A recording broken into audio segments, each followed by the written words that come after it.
मनीष कश्यप, ये नाम तो आपने सुना ही होगा। बहुत चर्चा में रहे ये शख्स, डिजिटल पत्रकार रहे हैं और आजकल मदारी का खेल दिखा रहे हैं। आप इसको सीरियसली मत लीजिएगा कि मदारी का खेल क्यों दिखा रहे हैं, बल्कि वो दिख जाते हैं वायरल वीडियो में कुर्सियां फेंकते हुए, बाहर भागते हुए, दंदनाते हुए। तमाम तरह की हरकतों के कारण मनीष कश्यप एक बार फिर से चर्चा में आ गए। जाहिर सी बात है, डिजिटल पत्रकारिता कर चुके हैं तो उनको पता है कि कोई भी वीडियो वायरल कैसे होता है। तो जाहिर सी बात है कि वो इस तरह की हरकतें तो करेंगे ही, लेकिन वो कुछ ऐसी बातें बता रहे हैं जो जानना आपके लिए भी दिलचस्प होगा, क्योंकि वो ऐसी बातें हैं जो पर्दे के पीछे की जाती है। मगर वो ठहरे नए नए राजनेता, तो वो पर्दे के बाहर भी वो तमाम बातें करते हुए नजर आ जाते हैं। यानी कि जो अंदर की बात है वो खुल करके बाहर आने लगती है। तो इसके बारे में चर्चा होगी आज के अंदर की बात में, कि अंदर में क्या क्या बातें हैं, किस किस तरह की बातें हो रही है, मनीष कश्यप क्या कह रहे हैं और उसके कहने का मतलब क्या है। तो ये तमाम चीज़ें आपको आज के इस वीडियो में जानने को मिलने वाली है। तो नमस्कार, मैं हूँ डॉक्टर सुरजीत सिंह और आप देख रहे हैं यंग भारत न्यूज़। अगर आपने अभी तक इस चैनल को सब्सक्राइब नहीं किया है तो सब्सक्राइब कर लीजिए, और अगर आपको ये वीडियो अच्छा लगे तो इसको लाइक कीजिए, शेयर कीजिए और कमेंट जरूर कीजिए। तो मनीष कश्यप, एक वक्त था जब वो कैमरा लेकर के बिहार की सड़कों पर इधर उधर भागते, उछलते, कूदते दिखाई दे रहे थे। तब कैमरा भी उनका होता था और उछल कूद भी उनकी होती थी। लेकिन अब जैसे जैसे वो परिपक्व होते जा रहे हैं, अब हो रहे हैं नहीं हो रहे हैं ये अलग बात है, लेकिन दावा तो यही करते हैं। तो एक बार वो कमर कस करके राजनीति के अखाड़े में कूद गए। जाहिर सी बात है, कोई ज्ञान मिला होगा जेल में जिस तरीके से उनको बंद करके रखा गया, वहाँ पे हो सकता है कि कोई राजनेता लोग मिल गए और उनको बताया हो कि भैया असली खेला तो राजनीति में होता है। तो कहाँ पड़े हुए हो भैया तुम पत्रकारिता में? पत्रकारिता का तो देख लिया ना, जेल तक पहुँच गए। यही सब चीज़ें अगर तुम राजनीति में किए होते तो सत्ता तक पहुँच जाते। तो जेल बढ़िया कि सत्ता बढ़िया, ये बात समझ में आ गई। मनीष कश्यप को समझ में आ गई बात कि भैया जो उछल कूद हम डिजिटल पत्रकारिता में कर रहे हैं, यही उछल कूद अगर राजनीति के अखाड़े में कर लिया तो सीट पक्की, जीत पक्की, क्या पता किसी का दिल आ जाए, मंत्री बना दे। अब बहुत प्रभावित हुए बीजेपी से, क्योंकि बीजेपी के बारे में उनको पता था कि भाई बीजेपी के लोग तो किसी को भी कहीं से उठा के कहीं बिठा देते हैं। कई एग्जाम्पल देख लिया उन्होंने, मोहन यादव का एग्जाम्पल देख लिया, भजनलाल शर्मा का एग्जाम्पल देख लिया। इस तरह के कई एग्जाम्पल हैं जिसमें पिछली पंक्ति के नेता को उठा करके, पहली बार बने विधायक को उठा करके सीएम बना देते हैं। मनीष कश्यप ने सोचा कि चलो थोड़ा भाग्य आजमा लेते हैं, और चूंकि चर्चित थे, लाइमलाइट में आए हुए थे और बिहार के लिए लड़ने का जज्बा दिखाते थे डिजिटल मीडिया पर, तो बीजेपी ने भी सोचा कि चलो अच्छा मदारी मिल गया है, इसको लाते हैं, नचवाते हैं, हो सकता है इसके बहाने थोड़ी सी पॉपुलैरिटी और मिल जाए। मनीष कश्यप आ गए बीजेपी में, लपेट लिया भगवा गमछा, निकल गए सड़कों पर, बन गए बीजेपी के नेता। लेकिन जब उनकी महत्वाकांक्षा उभर के सामने आने लगी तो बीजेपी नेता को लगा कि भैया कहीं मरा हुआ सांप तो नहीं लपेट लिया गले में, कहीं ये आने वाले दिनों में गले की फांस न बन जाए। तो खैर, जैसे ये बात समझ में आई बीजेपी के नेताओं को, वैसे ही उन्होंने इन्हें साइडलाइन करना शुरू कर दिया। अब साइडलाइन किए जाने से बौखलाहट होना लाजमी है, क्योंकि अब कैमरा उनका नहीं था, कैमरा अब मीडिया वालों का था, और कैमरे के सामने ये नेताजी बन के खड़े होने लगे। अब जिनको कैमरे से मोहब्बत हो गई हो, अगर उनको कैमरे से दूर रहने के लिए कह दिया जाए तो जाहिर सी बात है छटपटाहट तो होगी। मनीष कश्यप को भी यही होने लगा, और उन्हें लगा कि भैया बीजेपी में रह करके लाइमलाइट में आना थोड़ा मुश्किल है, हमारे आगे बहुत लंबी लाइन है जो दशकों से जुड़े हुए हैं बीजेपी में और उनको कोई भाव नहीं मिल रहा है।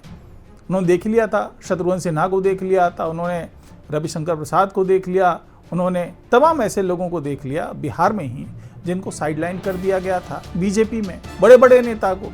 तो मनीष कश्यप ने सोचा कि भैया कहीं ऐसा तो नहीं कि मेरी दाल यहाँ ना गले, और फिर उन्होंने फरमाइश भी कर दी कि चनपटिया से मुझे चुनाव लड़ाओ।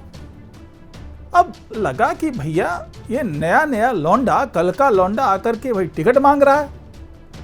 तो बीजेपी ने कहा कि भैया ऐसे टिकट नहीं देंगे हम, चनपटिया में हमारे और भी लोग हैं जो बहुत दिनों से मेहनत कर रहे हैं, और तुम कल के आए हुए तुमको मैं अचानक आकर के टिकट कैसे दे दूं। तो ये वो गुस्सा था मनीष कश्यप के अंदर कि भैया जिसके लिए इतना सब कुछ किया और अब कह रहे हैं कि 5 साल और इंतजार कर लो। भैया 5 साल इंतजार कैसे, कहां करूंगा मैं इंतजार? लाइमलाइट में तो आऊंगा नहीं, कैमरे हमारे सामने चमकेंगे नहीं, फिर मुझे मजा आएगा नहीं। तो उन्होंने क्या किया कि हल्के से गए प्रशांत किशोर के पास, बोला भैया अब तो आपका ही सहारा है, आप हमें अपने पार्टी में ले लीजिए। प्रशांत किशोर को तो चाहिए ऐसे लोग जो उनकी पार्टी में थोड़ा सा तो कुछ ऐसे लोग आ जाएं जो कि थोड़ा कैमरे के आगे रहने की आदत है, जिन्हें जो लाइमलाइट में ला सकते हैं पूरी पार्टी को। तो उन्होंने भी मौका अच्छा देखा, उन्होंने उठाया और उनको कहा कि आइए जी, आपका स्वागत है हमारे जनसुराज पार्टी में, मनीष भैया आ गए हमारे जनसुराज पार्टी में। तो पार्टी में आने के बाद फिर बात होने लगी कि भाई इनको क्या जिम्मेदारी दी जाए। तो प्रशांत किशोर ने समझा कि भाई पत्रकार हैं, पढ़े लिखे आदमी हैं, अच्छी सोच रखते हैं, बीजेपी से होकर के आए हैं, हो सकता है कि कुछ बढ़िया काम कर ले। तो उन्होंने कहा कि ठीक है, तथास्तु, आपकी जो इच्छा हो आप कीजिए, जनसुराज पार्टी के मिशन से जुड़िए, हमें आगे बढ़ाइए, खुद भी आगे बढ़िए। तो ये बात डील लगभग पक्की हो गई कि भाई चनपटिया से चुनाव लड़ लेंगे मनीष कश्यप, सीट पक्की। अब वहां पर एक सम्मेलन बुलाया गया चनपटिया में, तमाम कुर्सियां लगाई गई, प्रशांत किशोर के आने की खूब चर्चा हुई, खूब ढोल नगाड़े पीटे गए कि भैया प्रशांत भैया आ रहे हैं, बिहार बदलाव यात्रा ला रहे हैं और बिहार बदलाव के साथ साथ चनपटिया को भी बदलने की बात करेंगे। अब सब कुछ तय। अब मनीष कश्यप पहुंचते हैं वहां पर जायजा लेने के लिए कि भैया हमारे इलाके में आ रहे हैं प्रशांत जी, तो कोई कमी ना रह जाए। लेकिन अचानक कुछ ऐसा हुआ कि एकदम तमतमा गए, गुस्से में लाल होकर के, आग बबूला होकर के बाहर निकलते हैं, रास्ते में जो कुर्सी मिलती है फेंकते हुए निकलते हैं बाहर, दंदनाते हुए। लोगों को बड़ा आश्चर्य हुआ कि भैया ऐसा क्या हो गया कि जो करता धरता है चनपटिया में इस जनसुराज पार्टी के, वही बिदके हुए हैं। अब उनकी फोटो बना ली किसी ने, वीडियो बना ली। अब किसने बनाई भाई?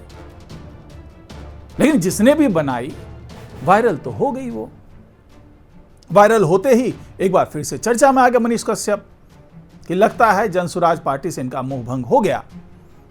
1-2 दिन खूब चीजें चली, उसके बाद फिर खुद मनीष कश्यप आते हैं, वो सफाई देते हैं कि भाई ऐसा कुछ भी नहीं है, हमारा कोई मोह भंग नहीं हुआ है, बल्कि जो बीजेपी है इसमें तो जो रंगदार होगा, जो ठेकेदार होगा, जो दबंग होगा, जो भ्रष्ट होगा, जो करप्ट होगा, जो बाहुबली होगा, ऐसे ही लोगों की चलती है बीजेपी में। और मैंने छोड़ी ही पार्टी इसलिए क्योंकि मैं तो वो सब हूं नहीं। अब बड़ी मासूमियत से बोल तो गए, लेकिन उनको कौन समझाए कि भैया जो आप दबंगई दिखा रहे थे कैमरे के सामने में, जिस तरीके से आप चौड़े होकर के किसी को भी कटघरे में खड़ा कर रहे थे, आप दबंग कम नहीं थे।